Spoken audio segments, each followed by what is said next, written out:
Hello दोस्तों, क्या आप जानते हैं कि बस 3 डिजिट का एक नंबर आपकी पूरी फाइनेंशियल लाइफ की डायरेक्शन तय कर सकता है। जी हाँ, हम बात कर रहे हैं सिबिल स्कोर की। अगर आप भी इसे सुधारना चाहते हैं तो बस अगले कुछ मिनट मेरे साथ बने रहिए। हम 5 सबसे असरदार और आसान तरीके समझने वाले हैं। क्या कभी ऐसा हुआ है कि आपकी लोन एप्लीकेशन बिना किसी खास वजह के रिजेक्ट हो गई? ज्यादातर मामलों में इसके पीछे का असली विलन होता है एक कमजोर सिबिल स्कोर।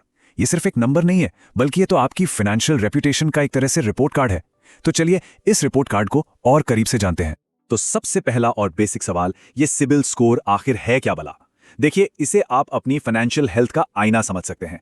ये बैंकों और लोन देने वाली कंपनियों को एक झटके में बता देता है कि आप पैसे के मामले में कितने भरोसेमंद हैं।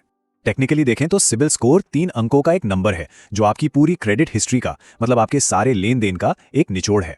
ये बस ये दिखाता है कि आपने पहले जो भी लोन या क्रेडिट कार्ड बिल लिए हैं उन्हें टाइम पर चुकाया है या नहीं। ये स्कोर 300 से शुरू होकर 900 तक जाता है। अब इसका फंडा बड़ा सिंपल है। स्कोर जितना 300 के पास होगा उतना ही खराब माना जाएगा, और जितना 900 के करीब उतना ही शानदार। अब यहां पे एक मैजिक नंबर है और वो है 750। अगर किसी का स्कोर 750 या उससे ज्यादा है तो उसे बहुत ही अच्छा माना जाता है, और ज्यादातर बैंक्स और फाइनेंशियल इंस्टीट्यूशंस ऐसे स्कोर वाले लोगों को लोन देने में ज्यादा सोचते नहीं है। तो अब असली सवाल यह है कि हम इस स्कोर को 750 के पार कैसे ले जा सकते हैं। अच्छी खबर यह है कि यह कोई रॉकेट साइंस नहीं है। चलिए उन 5 आदतों पर एक नजर डालते हैं जिन्हें कोई भी अपनाकर अपनी फाइनेंशियल हेल्थ को पटरी पर ला सकता है। सबसे पहला और सबसे जरूरी नियम, इसे तो आप गोल्डन रूल समझ लीजिए। अपने क्रेडिट कार्ड बिल और लोन की ईएमआई हमेशा हमेशा टाइम पर पे करें। सोचिए, हर टाइमली पेमेंट आपके स्कोर के लिए एक पॉजिटिव वोट की तरह काम करता है। एक भी दिन की देरी उस भरोसे को कम कर सकती है। और देखिए, समय पर पेमेंट को आदत बनाने के लिए कुछ स्मार्ट तरीके हैं। बिल की ड्यू डेट को कैलेंडर में मार्क कर लीजिए, फोन पर रिमाइंडर लगाइए, या सबसे बेस्ट अपने बैंक अकाउंट में ऑटो पे फैसिलिटी ऑन कर दीजिए। फिर तो तारीख भूलने का सवाल ही पैदा नहीं होता। ओके, अब आते हैं दूसरे तरीके पर। यह जुड़ा है आपके क्रेडिट कार्ड की लिमिट के इस्तेमाल से।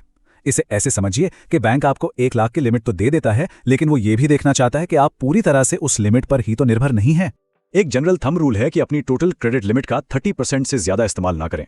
इससे यह सिग्नल जाता है कि आप अपने खर्चों को अच्छे से मैनेज कर रहे हैं। अगर कोई बड़ा खर्चा करना भी है तो क्रेडिट कार्ड की जगह डेबिट कार्ड या कैश का इस्तेमाल करना एक समझदारी भरा कदम हो सकता है। अब ये पॉइंट ना काफी इंटरेस्टिंग है। बैंक ये देखना पसंद करते हैं कि कोई सिर्फ एक तरह का नहीं, बल्कि अलग अलग तरह का क्रेडिट कितनी जिम्मेदारी से संभाल सकता है। मतलब आपके पास सिर्फ क्रेडिट कार्ड ही नहीं, बल्कि दूसरे तरह के लोन भी हो तो ये एक पॉजिटिव साइन है।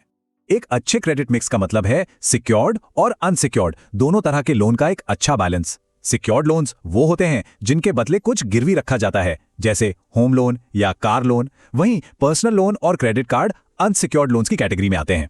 चौथी और बहुत जरूरी बात, बहुत कम टाइम में कई जगहों पर लोन या क्रेडिट कार्ड के लिए अप्लाई करने से बचें। भले ही जरूरत हो, पर यह एक तरह का रेड फ्लैग हो सकता है। इससे ऐसा लगता है कि शायद पैसों की बहुत ज्यादा तंगी है। होता क्या है कि जब भी आप लोन के लिए अप्लाई करते हैं तो बैंक आपकी क्रेडिट रिपोर्ट चेक करता है। इसे हार्ड इंक्वायरी कहते हैं, और बहुत सारी हार्ड इंक्वायरी थोड़े समय के लिए आपके स्कोर को नीचे गिरा सकती हैं और आपको क्रेडिट का भूखा दिखा सकती हैं। और 5वां और आखिरी तरीका है अपनी क्रेडिट रिपोर्ट पर पैनी नजर रखना। इसे अपनी फाइनेंशियल हेल्थ का रेगुलर चेकअप करने जैसा समझिए। ये जानना बहुत जरूरी है कि आपकी रिपोर्ट में क्या चल रहा है।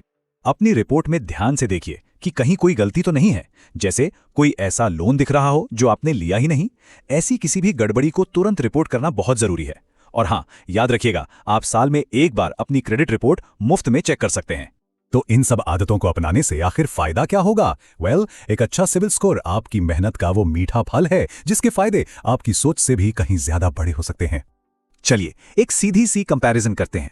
अच्छे स्कोर के साथ लोन पर ब्याज दर कम लगती है, मतलब हजारों लाखों की बचत।